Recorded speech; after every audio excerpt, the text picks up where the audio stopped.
I, Vijay Kishore, welcome you on this channel. Today's video is on meditation according to Patanjali.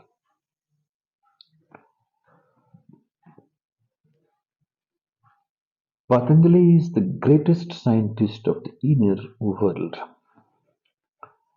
His approach is highly scientific. Patanjali is the only man in human history that, though he entered inner world, he is not poetic. He is a delicate entity with a scientific mind. His journey is inner and a style which he reflects is of a scientist. That is why he is considered to be the first and the last word of his domain. He is alpha and omega of his style and expertise. In 5,000 years, nobody could think of improving upon him, and now it is presumed that he can't be improved upon. The very combination which he carries is impossible, because it is almost impossible to have a scientific attitude and entering the inner. He should have been a scientist of the outer world. If he tried to go into the depth of his every word, it will be difficult to digest, because his terms will be those of logic and reasoning, but his indication will be towards love, godliness, and ecstasy.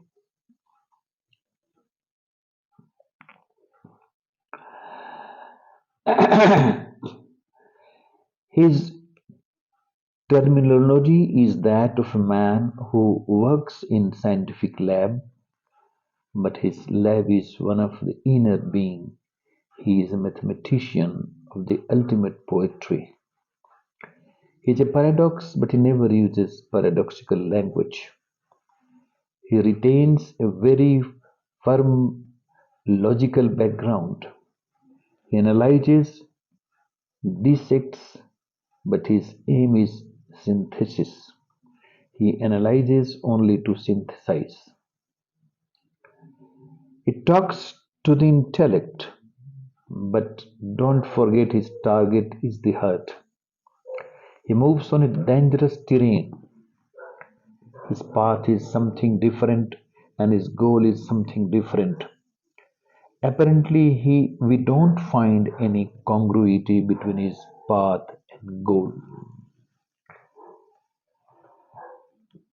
Patanjali says even the learned, those who are versed in scriptures and theologies, can discuss, debate for their whole lives.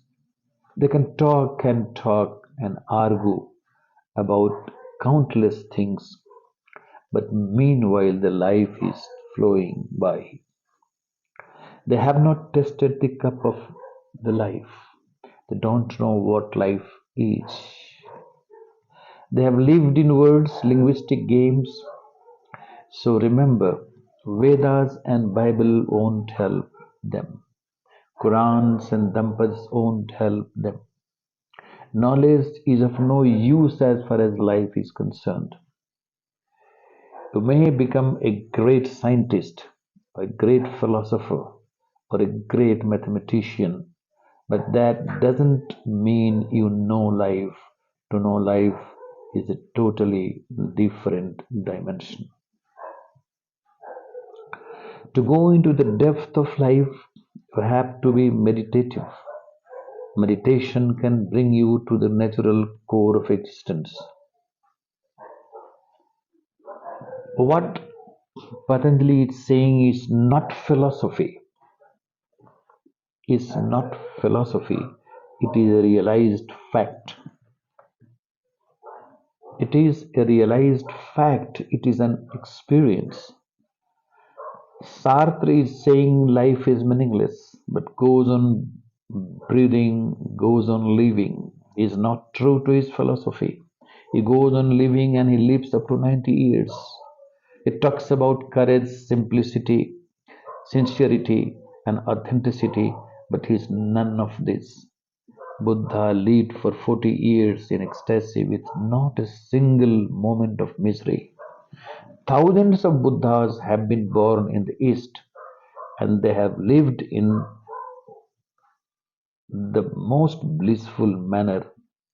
They have lived a blissful life with not a single ripple of misery. So Sartre may be a thinker, but he hasn't felt the fact of existence. He has not lived it. Without passing through meditation, one cannot realize the reality of life. Patanjali clarifies it time and again that without being real meditator, one cannot get the ultimate truth. That is why, from meditation to samadhi, many minute details of meditation and its higher stages have been discussed elaborately by Patanjali, the master of masters. Thank you very much, my friends.